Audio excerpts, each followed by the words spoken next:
Estamos al aire, perfecto. Déjenme nada más corroborar nuevamente que estemos aquí en la transmisión en nuestra página. Parece ser que sí. Y si todo es lo correcto, muy bonita noche a todos los que están siguiendo esta transmisión en vivo. Somos el equipo de psicólogos de Motivamente, ya nos conocen y hoy tenemos un invitado muy especial.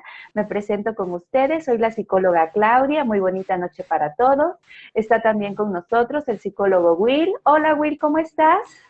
Hola Clau, buenas noches. Pues estamos muy contentos de estar en este conversatorio, una mirada a la discapacidad. Buenas noches A a mí todos. también, me da mucho gusto. Hola Eve, muy bonita noche, ¿cómo estás? Hola, buenas noches aquí entre a luz y sombras, pero estamos. Ajá. Iluminada, Eso iluminada. veo.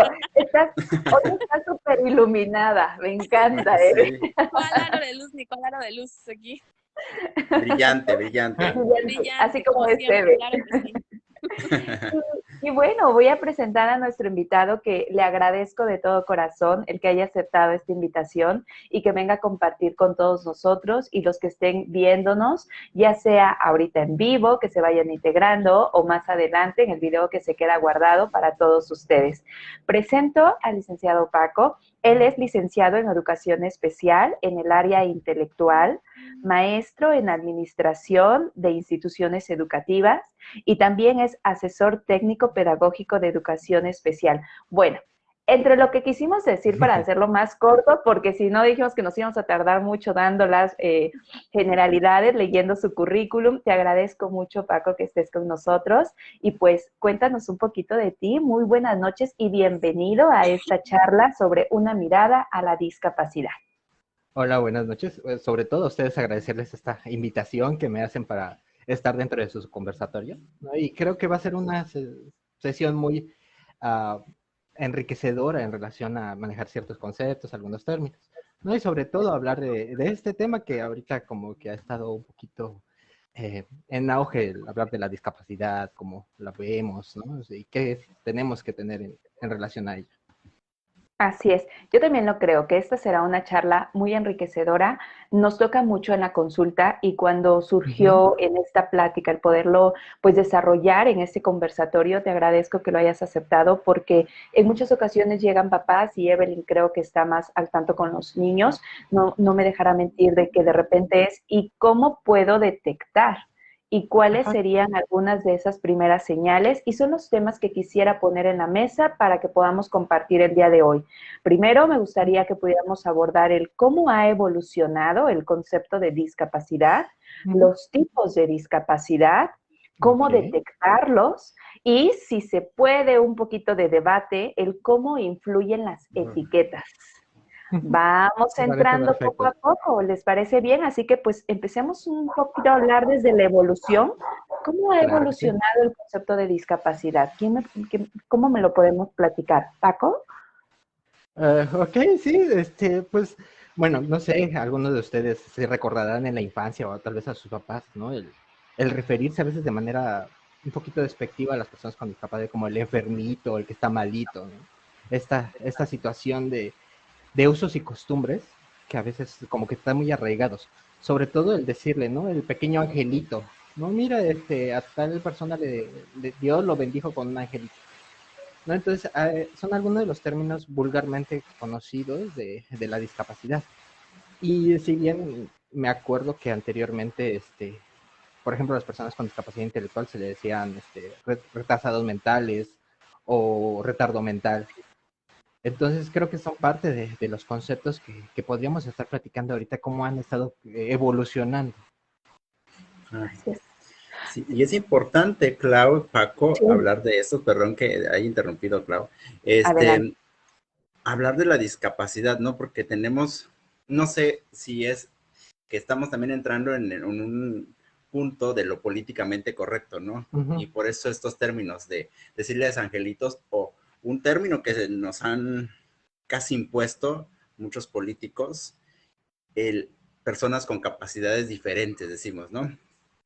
Pero es Uh-huh. que personas con capacidades diferentes, pues todos somos personas con capacidades diferentes, ¿no? Todos Claro. tenemos Exacto. capacidades, habilidades, aptitudes diferentes. Pero es esa parte que creo yo, como de estarnos cuidando, o no sé si llamarle eufemismo, el buscarle como un término que lastime menos, pero ahorita vamos a platicarlo con ustedes, que muchas de las personas por ejemplo, ¿cómo decirle a una persona con discapacidad auditiva? Pues sordo, ¿no? Y Que ellos, justo eso me quedaba pensando, Will, sí, de repente creo que o caemos en el miedo o caemos en la ignorancia de no sé cómo llamarle, pero a Así mí es. también me ha hecho mucho ruido cuando dicen capacidades diferentes, porque yo no sé si en este decir capacidades diferentes está implícito el rechazo, está Ujú. implícito el no quiero aceptar una discapacidad o me da miedo el cómo lo pueda yo nombrar o qué implicaciones pueda tener. Sí, y precisamente con ese término, yo creo que es un término que está un poquito polemizado, el utilizar capacidades diferentes. Sí, Que déjame decirte que es incorrecto. O sea, es incorrecto decirle a una persona que tiene capacidades diferentes, sobre todo a las personas con discapacidad. Y creo que entramos en esto de lo que mencionaba, ¿no? Lo políticamente correcto para no tratar de herir a los demás. Pero es lo mismo que, por ejemplo, a alguien le digamos, ay, mi gordito, ay, mi panzoncito, no, ay, mi niñito. O sea, a final de cuentas, aunque tú le quieras dar un diminutivo o disminuir el impacto, pues terminas aún así transgrediéndolo y a veces hiriendo lo demás, ¿no? Creo que el meterle un diminutivo no va a reducir el impacto que puede causar en la persona, ¿no? Y por sobre todo el que se supuesto. sienta bien. O sea, Que creo que justo ese es para este, el punto es a veces lo hacemos por querer que se sienta bien, pero pienso que no hay mejor forma de hacer que se sienta bien que teniendo conocimiento al respecto. Y de eso se trata parte de este conversatorio, el brindarles información, este conocimiento de primero entender qué es esta discapacidad y qué puedo hacer al respecto. Estaban platicándome un poquito del cómo ha ido evolucionando. Hablabas, Paco, hace rato también de el Dios te bendijo con un angelito. ¿Cómo ha ido cambiando también esta percepción? uh-huh. Sí, de hecho, creo que ha sido también como parte de la evolución de la sociedad, ¿no? El estar un poquito más expuesto a la situación de ver a las personas con discapacidad y empezar a cambiar esa mentalidad, ¿no? El tratar de cambiar ciertos significados o ciertos motivos.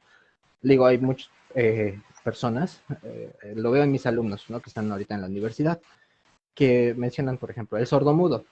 Y ahí es cuando entras en la corrección. No, es que no es sordomudo, son sordos.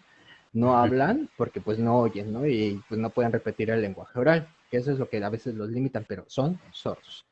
Y Qué lo mismo pasa con las interesante. personas con discapacidad, ¿no? Sí. Que les hablamos, personas con capacidades diferentes. Lo correcto hasta la actualidad es decir persona con discapacidad, que actualmente en algunos especialistas o otras personas están manejando como personas en condición de discapacidad o con condición de discapacidad, ¿no? Pero Ok. ya eso es como un O con nuevo, retos, ¿no? También ajá, efecto. con ¿No? retos, Entonces, diversidad funcional, que es lo mismo, ¿no? Entre niños o personas que enfrentan retos en tales áreas, así ¿no? es.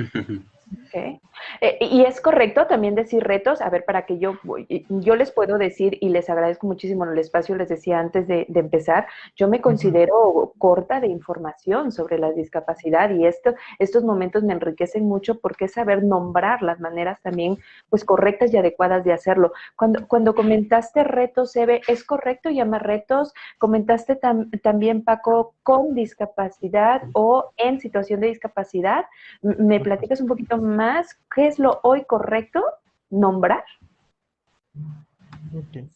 Eve, si gustas, ¿Sí? empiezas Yo y creo después yo. que es desde donde estés parado, ¿no?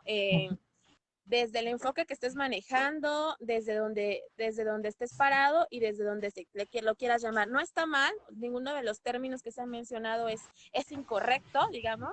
Los que se han mencionado como pues ya lo dijimos, pero todos estos depende desde donde lo estés viendo, ¿no? Okay. Entonces, son diferentes modelos que son como no tan decir recientes porque no son tan recientes, pero son los que se están como dando a conocer últimamente, pero ya tienen un poco de tiempo, pero sí son Uh-huh. como términos o adjetivos, no sé cómo llamarlo, pero son como se ha tomado, dependiendo de dónde estés parado, de qué corriente, de qué visión, de qué postura lo estés tomando, ¿no? Y algo que también me llamaba la atención de lo que estaban comentando hace ratito, que igual decía Paco, es esta parte que te decían de lo del angelito, ¿no? Es que tienes un angelito, ay, mira, o sea, tienen un nombre, ¿no? Se llama Pedro, Así se es. llama Ana, ¿no? No es un Exacto. angelito, ¿no? Y esta idea de que son niños eternos, completamente Ándale. inocentes, también es una idea, es un mito, pues, ¿no? Son algunos son muy canijillos, ¿no? Depende, tienen personalidad igual que tú, Como igual que yo, claro, Sí, o exacto. sea, claro. tienen, no esta posición de son unos santos, claro que no, o sea, son personas que tienen este abanico de diferencias, este abanico se pueden enojar, se ponen tristes, se ponen contentos, igual que tú, igual que yo, ¿no? Primero hay que centrarnos en este punto de que son personas, todos somos personas, y pues como nosotros, y todos nos podemos enojar, estamos de bien, bueno, estamos de malas, de repente también uno que otro hace alguna igual que nosotros, hasta a veces se pasan traviesos, ¿no? Entonces, Y abusa hay que irlo luego. exactamente, hay que irlo como concientizando desde el punto de vista del niño y desde el punto de vista de qué le dices a una mamá, es es una noticia difícil de recibir, ¿no? Y la manera en cómo decir, oye, no estés triste porque tienes un angelito, es un shock, ¿no? Al final se vive un proceso de duelo, tenías una idea de la maternidad, una idea de la infancia, una idea puede ser un conjunto de expectativas y tu mundo sinceramente va a cambiar. No se le puede como obligar o imponer esa parte de no llores, no sufras, ¿no?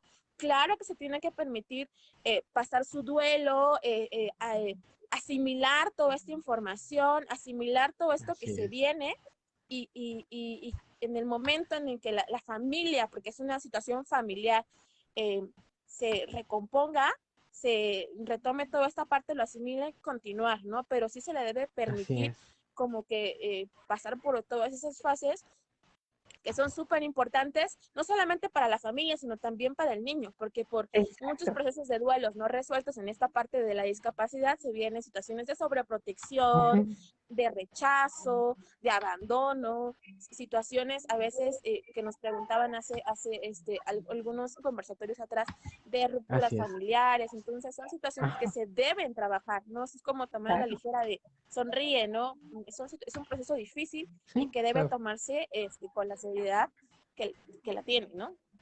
Dos cosas bien importantes se ve de lo que vas diciendo. La primera, y eso es para todos, las emociones se viven, las emociones no se reprimen, las emociones se viven y debemos aprender a expresarlas. Y segundo, cuando hablamos de discapacidad, siempre debemos de contextualizar. Esto no es de la persona, como cualquier problemática se vive en un entorno familiar, se vive en un sistema y en ese sistema a todos va a impactar. Y por lo tanto, todos debemos de entrarle de modos diferentes, pero estaremos contribuyendo. Sofi, bonita noche para ti. A Mayrani, Mireya Ramírez, saludos, profe William y Paco, saludos. Saludos, hola. Sí, qué gusto saludarles. Pues el sigamos. maestro Paco trae porras y no se vale. Ajá, eso estoy viendo. Sí, no, si hubieran dicho. Seguidores. Okay. No, y hablamos de este esto proceso. por aplausos. Exacto. No, y precisamente hay un punto que me gustó que tocó Evelyn, que es dependiendo de dónde estés parado el concepto de discapacidad. No, efectivamente, si nos vamos a unas cuestiones administrativas y políticas y etcétera, lo correcto es decirle personas con discapacidad, pero dentro de nuestra sociedad, o siendo hermano, primo o compañero de la persona, lo correcto es decirle con su nombre, como a todos nosotros. Yo tengo mi nombre, Evelyn tiene su nombre, William tiene su nombre, Claudia tiene su nombre, y eso es lo correcto, llamarles por su nombre. No decirle, ay, el niñito, ay, el bebecito, ay, la ternurita, no. Tiene su nombre, se llama Paco, se llama William, se llama Evelyn, se llama Ángel, etc. Al final de cuentas, eso es lo correcto, referirnos a ellos por su nombre. Totalmente de Claro. acuerdo contigo, Paco, y creo que todos estamos en esta sintonía porque para eso tenemos este nombre. ¿Cómo ir hilando la evolución del concepto hacia, les manda saludos Gaby, termina la consulta Gaby, ya se Gaby, te Dios. mandamos un saludo. ¿Verdad?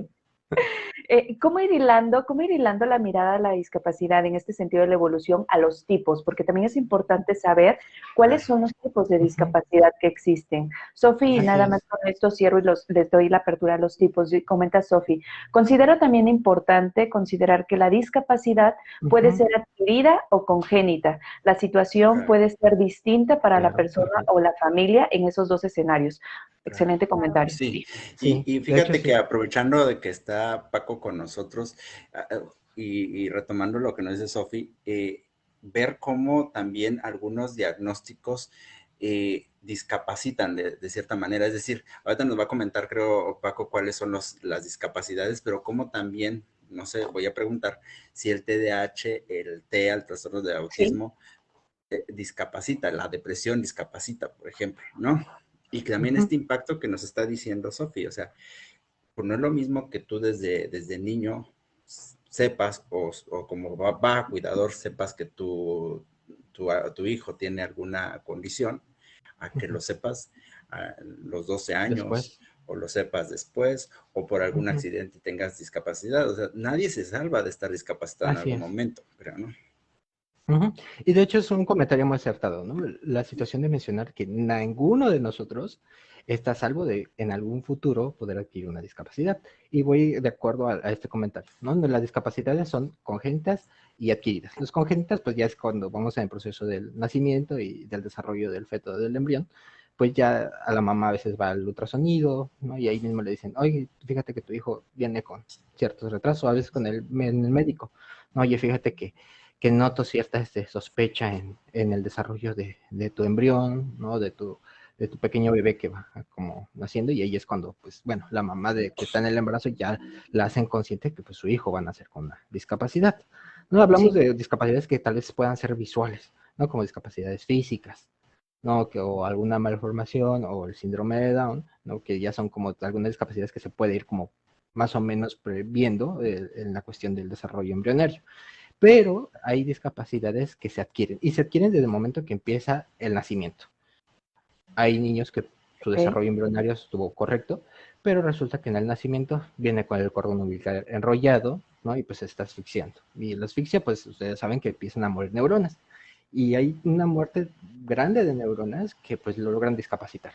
Pues mi hijo no venía sin discapacidad, pero pues por esa complicación en el nacimiento, ahora pues ya lo tiene. Y también si ustedes pueden ver con alguno de sus abuelitos o de sus padres que hayan tenido algún accidente o por ejemplo en la edad, ¿no? Tal vez mi abuelita se cayó y se fracturó la cadera y pues ahora resulta que ella tiene que andar en silla de ruedas porque ella no se puede parar, ya no puede caminar. Esas son situaciones que nos terminan discapacitando. Y por eso les mencionaba, ninguno de nosotros está exento de adquirir alguna discapacidad.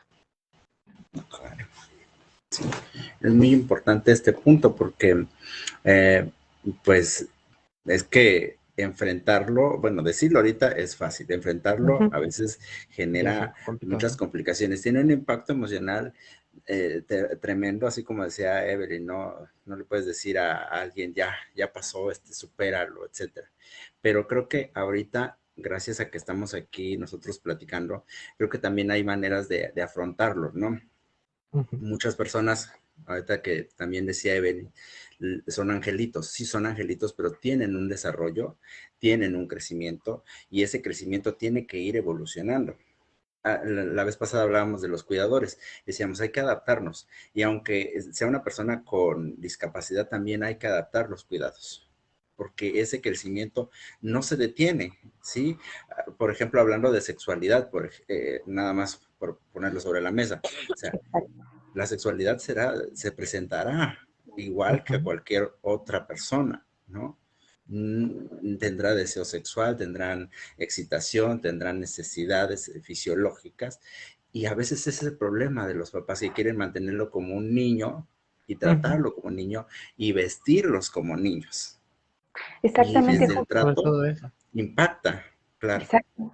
Sí, en ese tema estaba yo pensando mientras los escuchaba hace rato, sobre todo a Eve, el cómo, y ya esperemos en otro momento poder compartir un conversatorio al respecto de la sexualidad en discapacidad, cómo irlo hilando estos dos temas que me parecen muy interesantes, porque justo de repente mi hijo tiene discapacidad y entonces yo anulo algunas de las funciones como su vida sexual, ¿no? Pero bueno, dejando un poquito ello, entonces estábamos compartiendo al respecto de los tipos, hilando hacia el cómo detectar lo que es la pregunta, Will, Eve, que nos encontramos más en la consulta, pues preguntarte a ti, Paco, ¿cuáles serían aquellos puntos claves que podríamos compartir a mamá, a papá, Ok. para que tengan como estas primeras señales de alerta? ¿Cómo detectarlo? La detección es un proceso, al menos en la etapa inicial, como que más intuitivo, ¿no? Ujú. Que algo como muy, muy marcado. ¿Y por qué digo intuitivo? Porque recuerden que pues cuando nace el bebé, pues apenas está en este proceso del crecimiento y del desarrollo, Ok. ¿no? Apenas se está agarrando ciertas tallas, cierto peso, cierto volumen. Y ahí es donde empezamos como a detectar estas primeras señales. Ujú. Creo que siendo papá o no siendo papás, eh, tenemos a alguien que vio nuestro desarrollo, que es nuestra madre, Sí, ¿no? O los abuelos. Y con base a eso nos vamos dando ciertas ideas, ¿no? A qué edad empiezas a tener la cabeza, a qué edad claro. se supone que debe de caminar, o adquirir el lenguaje, o prestar atención a ciertas situaciones. Sí. Entonces, si nosotros empezamos a notar pequeños indicadores de que tal vez que hay un desfase, que al tiempo que él debió de haber sostenido su cabeza, aún no lo logra, o tal vez no se logra sentar, sino se sigue cayendo, o no logra agarrar la cuchara o el tenedor, o va caminando y se tropieza seguido. Entonces ahí creo que podemos empezar a detectar ciertos indicadores, ¿no? Que nos hablan de algún posible retraso, alguna complicación que pueda tener nuestro hijo, tal vez en la cuestión motora. Y en la intelectual, pues ya cuando empezamos como en edad escolar, ya la Ujú. empezamos como a notar un poquito más, ¿no? Y con estos cortos periodos de atención, con el que no puede realizar ciertas actividades o ciertos ejercicios por sí solo. Pero Sí. les digo, es un proceso como un poquito más intuitivo, de empezar como desde antes los indicadores, y ya cuando llegamos a la edad escolar, que viene siendo de 3, 5 o 7 años, ahí es cuando ya nos damos cuenta más de que hay ciertas cuestiones de discapacidad. Sobre todo, y creo que eso es una cuestión que se nos olvidó como mencionar, hay discapacidades que son muy visibles y demasiado Claro. notorias, y hay algunas que no las vemos. O sea, ¿Podrías y hasta que hay... compartirnos algunos ejemplos, Paco? ¿Cómo poder diferenciar cuáles son estas Ok, discapacidades las visibles? discapacidades visibles pues son las que podemos ver a simple vista. ¿Y como cuáles, no? Ustedes me dirán, pues un síndrome de Down, una discapacidad motriz, desde por ejemplo, que haga falta alguna de las extremidades o hay alguna malformación, ¿no? Ok. Relacionada al aspecto, a la cara, y etcétera. Pues son discapacidades que podemos ver, ¿no? Sí, Por eso se llaman visibles. sí. Y las invisibles son las que no podemos notar como a simple vista, ¿no? Ujú, Por ejemplo, la persona que es sorda o ujú. hipoacúsica, que no puede oír bien para poder comprender un poquito mejor, pues obviamente no la vemos hasta que interactuamos con la persona. O, por ejemplo, la discapacidad intelectual. No la podemos notar hasta que llevemos la ejecución de ciertas habilidades o ciertas destrezas en el individuo o establecer una plática. Es ahí cuando notamos que tal vez la persona puede tener una discapacidad. Entonces son invisibles porque pues no hay ningún rastro físico, no hay una manifestación física. Por eso se le llaman como ciertas discapacidades invisibles, ¿no?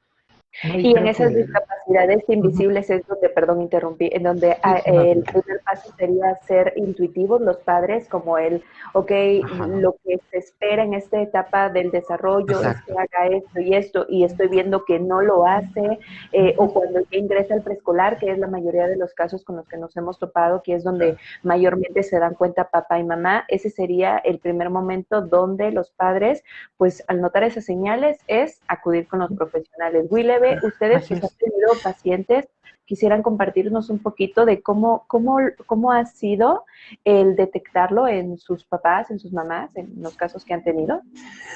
Mira, hemos tenido varios casos, alumnos ahí, bueno, Evelyn y yo trabajo, y Paco creo que trabajamos en escuelas, y no le llamamos pacientes, le llamamos alumnos. Entonces, Alumnos. nuestros alumnos, Sí, sí, a pesar de que somos psicólogos, entonces, nuestros alumnos, fíjate que lo sabemos, uno, porque los vemos constantemente y a nosotros nos maravilla, incluso cuando se hace la intervención, el que logren pequeños avances, pero también hay que capacitar a los demás. Me he encontrado, por ejemplo, un caso que me marcó mucho, que un Sí. chico que estaba en un salón hasta la última fila, ¿no? Y, y no trabajaba y como que estaba molesto y así, y como que no se integraba. Y entonces y pues nadie le hacía caso porque no genera problemas, ¿no? Porque ahí está hasta atrás en el rinconcito y no hay ningún problema. Creo que eso pasa mucho en las escuelas, ¿no? Te preocupas del alumno atiendes al alumno que va muy bien porque te está poniendo atención Ujú. y le prestas atención al alumno que tiene problemas de conducta porque es evidente que Porque se ya hace pasa notar tantito. dentro del salón de clase. Pero Sí. ya el alumno que está quietecito ahí o que esté enojado, pues pasa desapercibido a veces. Entonces, este caso me marcó mucho porque ya era un alumno grande y los maestros se habían dado cuenta de esta actitud, pero no se habían dado cuenta que era hipoacúsico y que ser hipoacúsico es decir que no oía bien. Oh, Entonces, su lenguaje estaba bastante limitado y sí. siempre se te quedaba viendo a la cara así para poder tratar de leer tus Medianamente ver. labios, ¿no? Ujú, Entonces, sí, esta hipoacusia la limitaba ujú. y creo que esos detalles, esos puntos, los deben de ver los papás. Los papás saben que algo tiene el hijo, inmediatamente ir a un especialista, por ejemplo, muy simple. Sí. Los niños, los niños se exaltan cuando escuchan un ruido fuerte, ¿no? Y si ese niño no se exalta y no se despierta o no reacciona ante el ruido fuerte, es un indicador.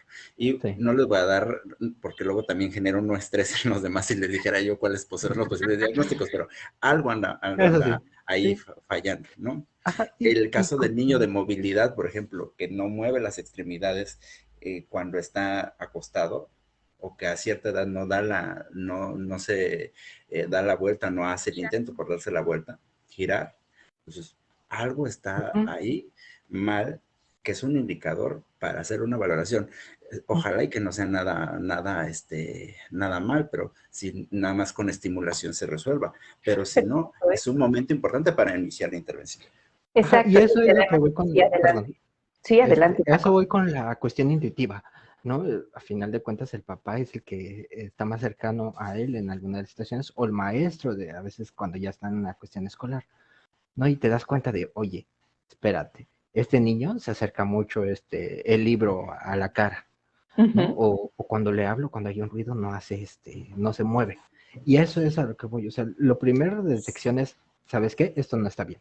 Y muchas de las veces me ha pasado que cuando se trabaja con los padres de familia y les vas a dar la noticia, a veces los papás dicen, sí, es que yo notaba que mi hijo no tenía los mismos cosas, ¿no? O se le dificultaba esto y decía, es que algo tiene, pero pues el miedo también a veces nos cierra al hablar o al transmitir ciertas características, ciertas cosas que hemos como notado.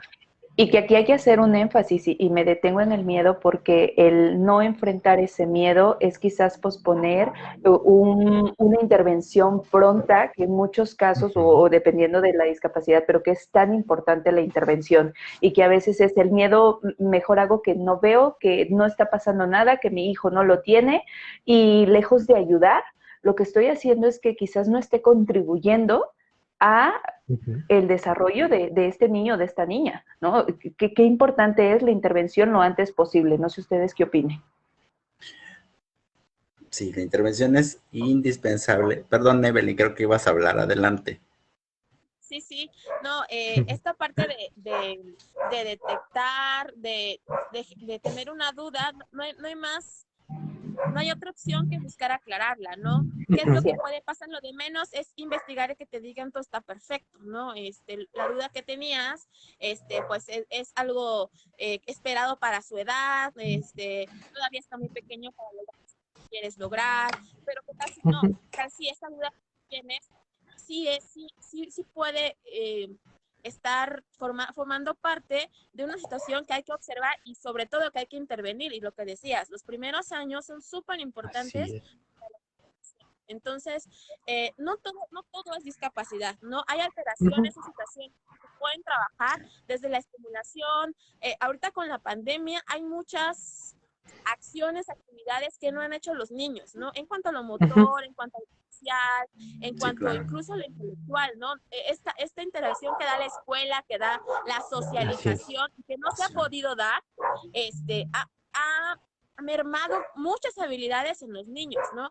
No todo es discapacidad, pero sí se puede trabajar en eso. Todo lo que no están haciendo en estos 2 años que llevamos más o menos de encierro, sí afecta, definitivamente ha afectado, Sí, y yo lo he visto en los alumnos y mis pacientes bastante, ¿no? En bastantes áreas, social, motor, intelectual, esta parte de la interacción con otros niños que no han tenido y que así es. enriquece mucho el lenguaje, que enriquece mucho las habilidades sociales, no lo han tenido y sí les ha disminuido todo lo que pudieron haber avanzado en ese tiempo y no lo han hecho.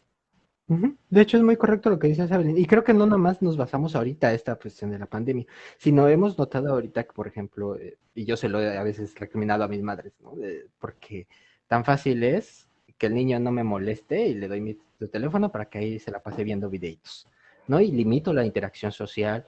Y hay niños que, por ejemplo, se la pasan todo el día en el teléfono jugando y ya no salen a convivir tal vez con el vecino como antes, ahora sí como en nuestros tiempos lo hacíamos, ¿no? Que salíamos a platicar con el vecinito, o a correr, o en la misma hora del recreo, los niños pues estaban jugando, corriendo, saltando de aquí para allá, ¿no? Y actualmente, ¿qué es lo que vemos, no? Ya el niño de primero de primaria tiene mejor celular que yo, y ahí está jugando en chica sin agarrar y tal vez interactuar con los demás niños. Entonces, ahorita la pandemia ha aumentado esa situación, ¿no? De no Claro. interactuar, de no poder salir, del estar encerrado, y efectivamente eso vienen como que pequeños retrasos o desfases en relación al proceso de desarrollo que debería llevar el niño.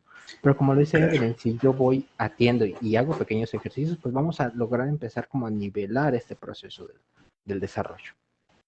Ahorita que decía Paco, vino un insight a mí de esto, de mis tiempos, y ya nos pasaron los años ya. Pero, perdón, Poquito nada más. que No son interrumpa, muchos. pero no son muchos, pero ya pesan a estas alturas. Pero fíjate que ahí es el punto importante que acaban ustedes de mencionar. Tenga discapacidad o no, se necesitan ciertas habilidades y se necesita estimulación. Y a veces el que hay una gran ventaja hoy día de estos medios, ¿no? De la computadora a través de la que estamos, porque muchos de los pacientes o muchos de los papás ya agarran y dicen, a ver, mi hijo tiene esto, mi hijo es más o menos, está entre estos dos, una de dos. Y puede ser una ventaja y puede ser una desventaja. Sí. Exacto. Puede ser una Sí. ventaja en el momento en que dices, híjole, esta preocupación que yo tenía es verdadera, lo voy a intervenir, Así es. voy a buscar ayuda, o por otro lado, bueno, pues ya está discapacitado, pues ya sabemos, entonces lo justificamos y decimos, pues no va a poder nunca, ahí déjenlo, ¿no? ¿Qué Ajá. pasa? O sea, Que me pasa a mí puede mucho eso sonar, con el TDA, perdón que he interrumpido, pero a mí me pasa puede mucho. sonar crudo, pero es verdad, sí. Sí.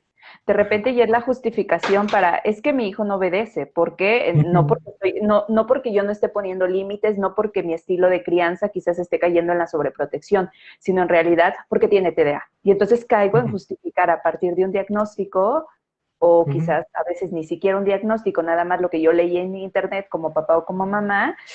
Y son estos riesgos de, sí es buena la información, pero también los especialistas. Y digo, es la oportunidad que tenemos hoy de aprovecharte, Paco. Con esta carrera, licenciatura en educación especial y en el área intelectual, qué importante el conocer de una persona pues que sabe qué podemos hacer al respecto. Sí, y de hecho, ahorita acabaste de tocar un punto muy importante, que es el mal uso de la etiqueta.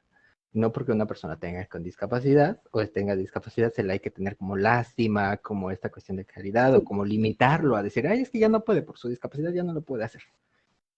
Todas las personas con discapacidad pueden tener o tratar de llegar al mismo nivel de desarrollo que los demás, pero obviamente les va a costar, a veces el doble o el triple que a lo que nos cuesta a nosotros.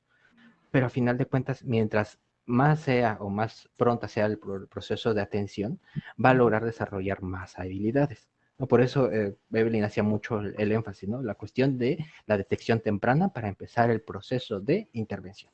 Y mientras más vayamos estimulándolo, mientras más vayamos trabajando en esta cuestión de las ciertas limitaciones o de las destrezas que no se han desarrollado de acuerdo a su discapacidad, vamos a ir como aumentando sus niveles de desarrollo y hasta dónde pueden llegar, ¿no? Ciertas habilidades que tal vez no las tiene actualmente, pero tal vez le tarden 3, 4 años y las empieza a lograr, ¿no? Y es la diferencia de los que los dejan y tal vez ya cuando tienen 11, 12 o 13 años quieren que se atiendan.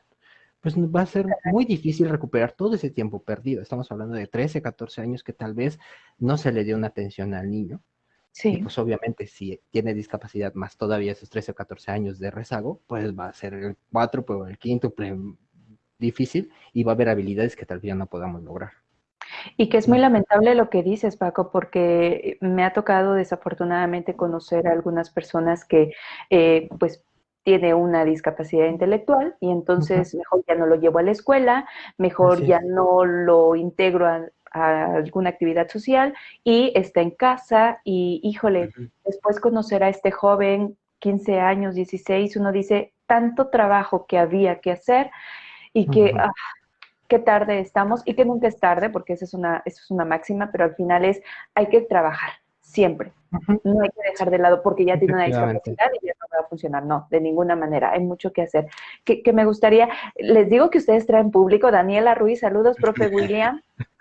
Hola, Daniela, trabajadora social, Ay, Daniela, mucho gusto. Un gracias, gusto Dani, por estar, saludarlos. sí, gracias, Dani, por estar con nosotros y siguiendo este conversatorio. Digo, ya llevamos pasadita de media hora conversando y me gustaría muy brevemente que nos ayudes, Paco, con un resumen de lo que vamos conversando hasta el momento. Y lo pido en específico, pues, obviamente para Paco como nuestro invitado especial. Él, licenciado en Educación Especial en el área de intelectual, perdón, maestro en Administración de Instituciones Educativas, asesor técnico pedagógico de Educación Especial y entre otros diplomados y especialidades que tienes, Paco, que nos pudieras ayudar. En tus palabras, ¿cómo podríamos compartir a papá, a mamá, un resumen de esta mirada a la discapacidad? Ok, bueno, un breve resumen de lo que vamos trabajando, ¿no? Que para empezar, el definir a la persona con discapacidad, pues a final de cuentas es una situación un poquito compleja o complicada por el tratar de determinar sobre el enfoque que nos vamos como guiando, ¿no? Pero a final de cuentas, la persona con discapacidad es aquella que tiene ciertas limitaciones en relación al poder interactuar con actividades de la vida diaria, ¿no? Que la misma discapacidad como que le pone ciertas barreras para poder realizar actividades comunes, como sería el comer, el poder desplazarse, el vestir solo, el poder comunicarnos, ¿no? Que precisamente esa discapacidad como que nos da ciertas limitaciones. Y sobre todo la importancia de la atención temprana. Si nosotros notamos que tal vez nuestro hijo tiene problemas al caminar, les comentaba, tiene problemas para comer, para ver o distinguir ciertos objetos, pues son pequeños indicadores y la sugerencia es acude con el especialista. Tanto como mencionaba la psicóloga Evelyn. Pues simplemente puede ser que te diga, no, esto es normal, o sea, en 2 o 3 meses puede lograrlo, ¿no? Es una situación común. O la otra es que te diga, ¿sabes qué? Hay que mantenerlo en observación y si sigue así, podríamos decir o podríamos estar detectando que tal vez sería una discapacidad o darnos indicio de alguna discapacidad o un trastorno. Entonces, por eso hacemos mucho el énfasis en esa situación de empezar como a distinguir si nuestro hijo, nuestra hija, nuestro primo, nuestro sobrino, porque a veces como tíos nosotros nos logramos dar cuenta, ¿no? Y le decimos a la mamá, oye, fíjate que yo noté que cuando tal niño fue a mi casa pasó esto. Y entonces también como que empiezas a decir a la mamá, sí, tienes razón, es que también en mi casa lo hace. Porque a veces los padres lo ven con ojos de amor y se nublan en ciertas situaciones. Pero no es nada como, por ejemplo, que el tío o alguien externo te digan, oye, fíjate, estoy notando esto, ¿no? Abre, ve, chécalo, ¿no? Tal vez esto pasó en mi casa, no sé si pasa en la tuya, o a veces como profesores le llamamos a la mamá. Decir, mira, es que su hijo así se comporta en el aula. Y a veces la mamá te dice, no, es que en mi casa pues está normal, está bien, ¿no? Hace todas las cosas, platica conmigo y todo lo demás, pero nosotros vemos que pues no, como que ahí hay algo que no está bien o que no es dentro de lo común. Claro. Sí. No sé, Will, adelante. Fíjate que, Clau, hablando de discapacidad, de este enfoque social, realmente es que decíamos que todos tenemos capacidades diferentes, ¿no? Todos nos podríamos denominar como personas con capacidades diferentes. Sí. Entonces, partiendo de este punto, pues es verdad que algunos tenemos limitantes, todos también tenemos limitantes, ¿no? Sí. Ahorita que te estoy viendo con lentes, yo también tengo mis lentes acá, pero me los quité. Pero esta es una limitante realmente. Esta es una limitante. Yo para ver de cerca no hay ningún problema, pero para ver de lejos yo lo necesito para manejar. Es una limitante. Entonces, pero muchas de las cosas que pasan en la discapacidad no se limitan incluso a las personas, lo limita la gente que está alrededor. Es decir, no lo hagas, yo lo hago, tú no puedes. Entonces, tú lo estás limitando, no la discapacidad. Porque te vas a encontrar, nada más salgamos a nuestra ciudad, y a mí me llama mucho la atención. Yo un día iba ahí observando a una persona que, no sé si lo ubican, se pone ahí cerca de Bustamante, en el Zócalo, una persona que está con otro, una persona con ciegos, los dos, y tomó su camión, se bajó y dije, ¡oh, qué maravilloso! O sea, se ubica mejor que yo, ¿no? Entonces, claro. Y yo le iba poniendo atención porque dije, a ver, ¿a quién le va a preguntar cómo le va a hacer para llegar a su casa? No, con un sentido de orientación maravilloso. Entonces, realmente, si yo fuera, tal vez le hubiera agarrado la mano, ¿no? Y la hubiera llevado hasta su casa.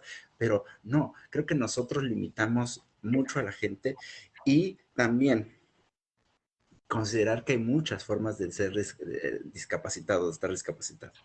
Muchas Exacto. formas en que nos discapacita, porque luego tenemos no sé si han visto, la gente que nos está siguiendo, ha visto este circulito de discapacitado como el silla de ruedas y nada más, ¿no? Pero de ahí hay un montón, ¿no?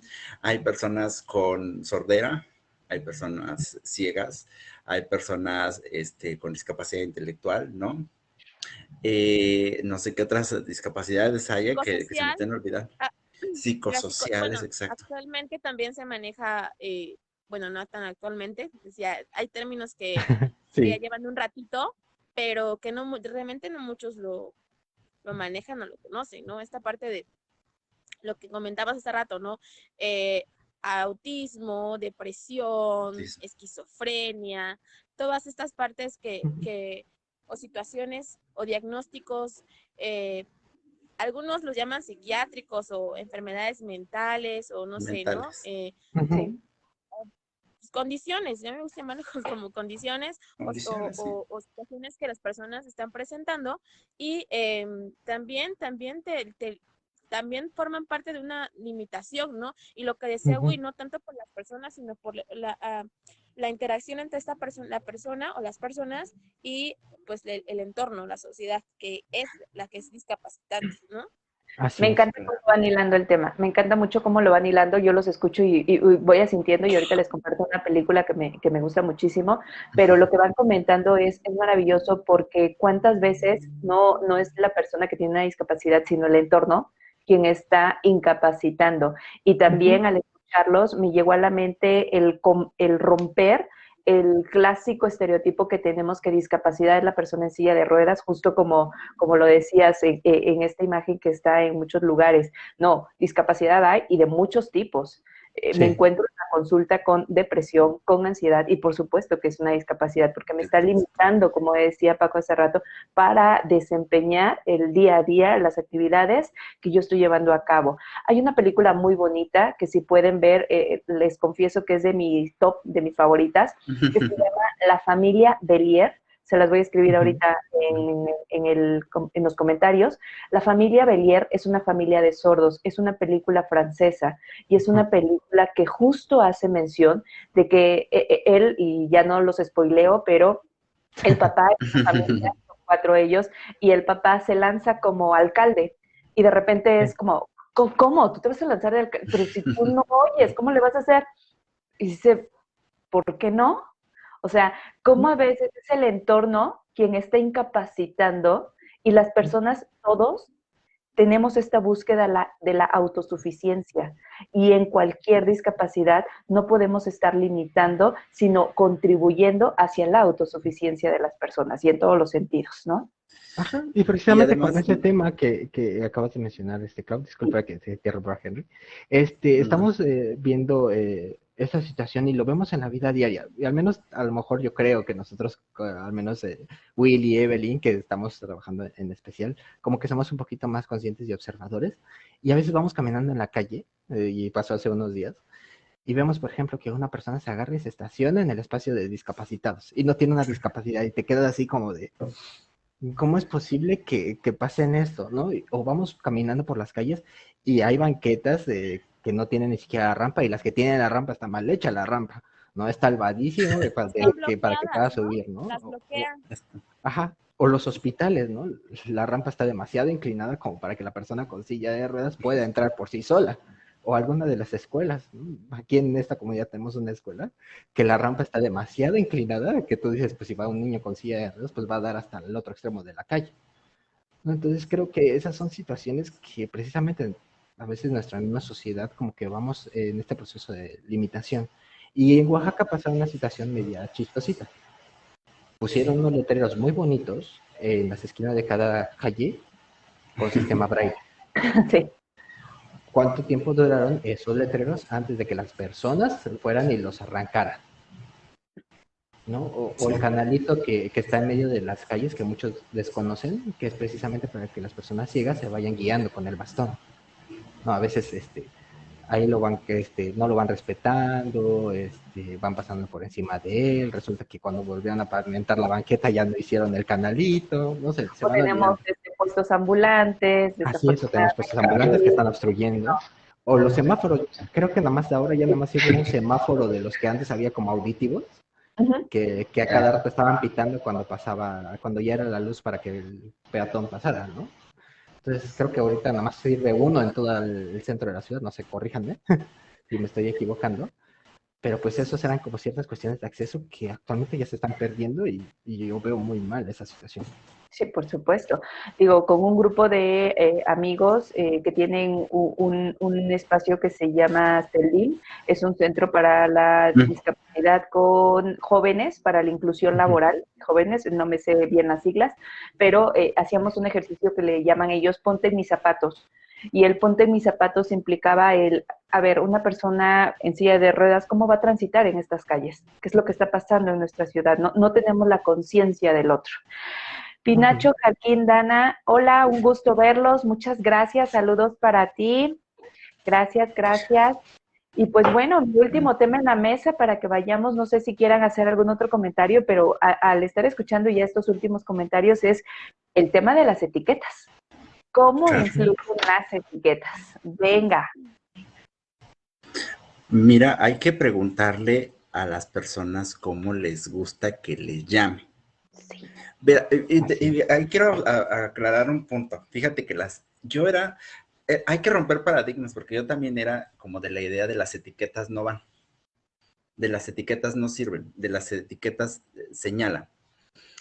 Pero hay que preguntarle, pasa en el caso del autismo. Una ocasión una terapeuta del lenguaje me corregía, es que no se le puede decir autistas, ¿no? Se le dice personas con autismo. Yo me quedé así como me sentí en ese momento, ¿no? Porque dije, creo que cometí el error. Pero es que realmente la comunidad autista les gusta que le digan autistas, así, o sea, no en esta políticamente correcta de andarle buscando como la manera menos hiriente, ¿no? Entonces, habría que preguntarle cómo le gusta que le digan, ¿no? ¿Sordo? Porque la palabra sordo o ciego tiene como un impacto muy fuerte. Pero voy por el otro lado. Tal vez hay una forma de decirlo. Yo puedo decir sordo sin ofender, pero también hay un tono, un ritmo y una intención con la que lo digo, ¿no? Y una actitud con la que lo digo. No, exacto. Y la actitud con la que lo digo, o mi expresión corporal con la que lo digo, a veces ofende mucho más de lo que se escucha, ¿no? La acción es importante. Pero también la etiqueta tiene una función de hacer valer mis derechos. Porque, o sea, No es lo mismo que tú te presentes en algún lugar al que todos tenemos acceso y digan Ujú. yo quiero entrar, a que llegue una persona con una discapacidad y se le tiene que dejar entrar por su condición, ¿sí? Es decir, estos espacios, por ejemplo, de los estacionamientos, Ujú. no deberían de existir si todo el mundo respetara, Ujú. pero ahí en ese momento es necesaria la etiqueta. A ver, no, yo tengo una discapacidad y yo necesito ese espacio. Y en ese momento la etiqueta tiene una función. No sé si me estoy Ujú. explicando. Sí, sí. Para no polarizar el punto de decir es que la Ujú. etiqueta es mala. Sí, la etiqueta es mala cuando esa etiqueta te segrega, cuando esa etiqueta te discrimina, cuando esa etiqueta te discapacita socialmente, pero tiene una función en el momento que Ujú. yo puedo hacer valer mis derechos por la condición que tengo. Claro. Yo estoy totalmente de acuerdo contigo, Will. Pienso que lo primero es preguntar cómo quieres que te llame y pasa mucho en la consulta. Yo les pregunto a las personas, ¿y a ti cómo te gusta que te digan? Y ese es el nombre que te voy a decir. Y como Paco Así es. decía al inicio de este conversatorio, es además recordar que tienen un nombre. Ni siquiera es el pensar en la etiqueta de la discapacidad, sino en tu nombre. Ah, yo soy Claudia, punto, ¿no? Y de Ujú. ahí partir hacia mucho más. Y ahora, el diagnóstico, la etiqueta, como estamos hablando ahorita, es para qué o en qué medida está sirviendo. Ah, Y sí, en esta parte, primero Sí, recordar, ¿no? Una persona no es su diagnóstico. O sea, una persona, Así esta es. persona tiene excelente. cierta condición puede ser y que hay que hacer algunos ajustes debido a cierta condición, Ujú. pero es ella, no es el Así es. diagnóstico. Hablando de diagnóstico, los diagnósticos o los criterios están cambiando a lo largo del tiempo. También es importante mantenernos actualizados y no caer eres un número, ¿no? Si no tienes esta cantidad de respuestas positivas, Sí, no tienes sí, sí, este sí. puntaje, por ejemplo, para discapacidad intelectual, ¿no? Antes Ujú. solamente se tomaba CI como prueba sí. irrefutable de que la persona era portadora de una discapacidad intelectual, ¿no? Ahora no, ahora se toman en cuenta, sí, el puntaje, pero también se retoma la parte de las habilidades adaptativas. Si no Ujú. cumple con ambos, o sea, no se puede considerar una discapacidad intelectual, porque la persona es funcional en la vida, en Sí, sociedad, se mueve, va y viene, Claro, aunque no tenga el claro. puntaje, ¿no? sí, En las sí, pruebas sí, sí. estandarizadas. Entonces, eh, me tocó a una hora que solamente le dan el peso a la prueba estandarizada y no toman en cuenta toda Sí, esta parte exacto. que es súper Claro. importante, que son funcionales, que van y vienen, que hacen negocio, que se mueven. Yo ya quisiera tener esa habilidad para hacer muchas cosas con un puntaje bajo ya lo querían como que así, es que sacó tanto, es que tiene dificultades en el aprendizaje, sí, pero Ujú. pues tiene otras muchas habilidades que están por arriba de lo esperado para su edad, para su entorno, y no se ven, porque están viendo solamente lo negativo, lo que no puede hacer, y no se enfoca las personas en lo que sí puede hacer, y en lo que hace magníficamente, ¿no? Y ahí hay un punto que tocó Evelyn impresionante, magnífico, que habría que rescatar, que nos va a pasar a todos y les pasa a las personas, a los papás, a las personas que están oyendo. Cuando tú hablas de escuela, cuando tú hablas de educación, de manera inmediata vienen contenidos. A, E, I, O, U, ¿no? El Ujú. ABC, números, y dices, voy a meter a mi hijo a una escuela para que le enseñen y porque cumpliendo con estos contenidos va a superar su condición. Pero una cosa que se les olvida, y en el sentido de esta lógica, de este sentido común que hemos estado perdiendo muchos, es que las habilidades adaptativas son esenciales. Puedes tú saber leer y escribir, pero si tú no sabes cocinar, no te sabes vestir, no sabes cepillarte, no sabes peinarte, no sabes cuidarte, estás perdido. Dependerás de alguien más.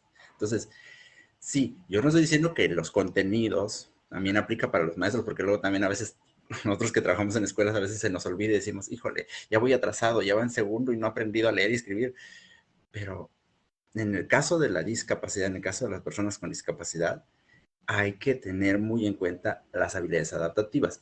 Y creo que ahí nos va a poder apoyar más Paco cuáles son esas habilidades Ujú. adaptativas que sería importante que los papás que nos están escuchando, no solamente con personas con discapacidad, con todos los niños, las pongan en práctica, ¿no? Porque eso se debe enseñar antes de llegar a la escuela incluso. Sí, Debe de enseñársele Sí, en casa. No sé, y de hecho, acaban de tocar precisamente ese punto importante. No hay que priorizar qué es lo que se necesita que esta persona logre desarrollar. Les pongo a ustedes, ¿no? ¿Qué es más importante? Y lo mencionabas, que aprenda a leer, escribir o que aprenda a comer por sí solo, ¿no? ¿Qué es lo más importante? Que me sepa hacer un resumen o que aprenda a comunicarse, ¿no? Que aprenda a trasladarse, a tomar un camión. O sea, hay que poner en valor estas situaciones, ¿no? ¿Cuál va a ser más importante? ¿Cuál es mejor para la persona? Porque recuerden, y es algo que yo platico con mis papás, ¿no? Ahorita están, pero en un futuro que ya no estén, ¿qué va a ser de ese sujeto, de ese individuo con discapacidad? Y nos pasa que existen muchos extremos, desde el papá sobreprotector hasta el papá que llega al abandono total del hijo, ¿no? Y eso es lo que pasa, ¿no? Los sobreprotectores pues los tienen como en una pequeña jaula, en una cápsula donde que no les pase nada, yo lo protejo, yo le hago todo, yo le doy de comer y todo lo demás, y en lugar de realmente hacer que su hijo avance, lo empiezan a limitar aún más. Así es. ¿No? Y está la otra parte del papá que abandona y que, pues, ¿sabes qué? O sea, sí eres mi hijo, pero hazte para un lado, no te conozco, no te veo, no nada. No, sí, me dejan las tareas, pero no le pongo ni atención y lo termino como segregando o olvidando. ¿No? Eso también es una situación que tenemos como que estar vigilando. Y sobre todo esa situación de las conductas adaptativas. Que las conductas adaptativas no son más que nuestras habilidades básicas que tenemos absolutamente todos los seres humanos. Que les mencionaba, comer, vestirse, comunicarse, caminar, desplazarse, agarrar las cosas, Excelente. todo ese proceso de la comunicación, del ser autoindependiente, ¿no? Sobre todo este proceso de poder hacer algo, ¿no? De desarrollar Y, destrezas, tal vez hasta para poder en un futuro desempeñarnos en algún trabajo, ¿no? Y eso creo que es muy importante que los padres y los maestros y todos los profesionales que estén al lado de una persona con discapacidad lo entiendan, ¿no? El mejorar o lograr que las personas con discapacidad desarrollen esas conductas adaptativas va a hacer que tengan una vida de calidad. claro, y fíjate que me llama mucho la atención esto que estás mencionando porque, fíjense papás y compañeros que en los que trabajamos en especial, a veces nos reímos un poco porque siempre dicen, ay, ustedes nada más están haciéndole al cuento ahí con el niño, ¿no? Porque pues no está el pizarrón, no está la lectura, nomás están ahí como jugándole ahí, que están con qué hacen, pues, ¿no? ¿Qué hacen? Porque el niño Sí. hasta se divierte. Y Así eso me se pasó, hace, Eso Pedro, es, enseñar. así me pasó, eso es. le Sí, gusta Nos hace gusta jugar, bueno. mucho. le gusta, le gusta trabajar con el maestro tal, y también Porque se la disfruta pasa todo el jugar día con la jugando. psicóloga, ¿no? Así como, yo también estoy trabajando, Sí, pero bueno, ¿qué sí. trabajo? Y algo que les digo a veces a mis maestros o a mis alumnos, ¿no? Ok, están permitidos los juegos y son maravillosos los juegos, siempre y cuando tengan una finalidad. O sea, si yo estoy jugando con mi Claro. niño, lo estoy jugando porque yo sé Claro, que a lo mejor necesito reforzar la memoria, la atención, este proceso de percepción, el lenguaje, y maravillosamente un juego te lo permite hacer. Y es Desde que la minimizamos los lotería, los juegos, crucigramas, por etcétera, supuesto. es Sí. perfectísimo para trabajar esos procesos. Las Minimizamos habilidades el sociales, la impacto. regulación. Ujú. Exacto, el impacto que tiene el juego. Déjenme leerle unos comentarios y que me ayuden a ir cerrando porque yo quiero seguir Ok. conversando con ustedes, pero el tiempo se me va. Se Así que, va rapidísimo. Alma Lady, más que un aspecto de clasificación, en un nuevo modelo se valora la intensidad de los apoyos y ajustes que se requiere. Así es. Claro. Saraí, un saludo, Sara, muchas gracias por tu comentario. Con todo lo que mencionan, me acordé tanto de Saré y los grandes pasos que ha dado con ayuda de ustedes. Pudimos ver todo lo que hacía y, en cierto modo, dejar de fijarnos en lo que no hacía tan bien. Claro que Claro. sí es tan importante poner la mirada en lo que sí hace, porque a veces nos centramos tanto en lo que no está haciendo. Un abrazo muy fuerte también para Saré. César Toncolo, excelente conversatorio, todo muy interesante. Muchas gracias a todos por sus comentarios, porque esos comentarios nos ayudan a crecer y a incentivarnos a estos diálogos y a construir Así con es. ustedes el conocimiento. Pues ayúdenme, por favor, a cada uno. No sé si tenemos un tema más que se nos quede en la mesa, pero a ir cerrando. ¿Cómo vamos cerrando el conversatorio? igual y retomar esta parte que muy acertadamente comentaba no recuerdo que una de las personas que nos está viendo, sí, o sea, más que, sí es importante a lo mejor por cuestión de derechos, por cuestión de, tal vez hasta de una misma identidad, ¿no? Pero, ¿qué es lo prioritario o para qué me va a servir para esto que decía, ¿no? Para retomar los apoyos necesarios, para hacer las adecuaciones, los ajustes, o trabajar en Así esta es. parte que es el tiene que trabajar no solamente para el aprendizaje, para muchas cosas, ¿no? Lo legal, incluso para lo arquitectónico, o sea, para todo se tiene que retomar esta parte que es la inclusión y retomar un diseño, un plan que sea apto para todos y en los que todos Así es. podamos competir de una manera, ay, perdón, porque hay mucho ruido, No de te una preocupes. manera armónica y pues desarrollándonos todos de la misma manera, ¿no? Esto es súper importante. Más que el diagnóstico es determinar qué se tiene que hacer para que se pueda acceder a todo, ¿no? No solamente retomaba la parte educativa, sino a los procesos legales, a la parte incluso de acceso a los lugares, a la parte de Así es. interacción, o sea, definitivamente más que determinar el diagnóstico es qué es lo que requiere, ¿no? ¿Qué apoyos se necesitan para que se pueda acceder de una manera Así es. adecuada?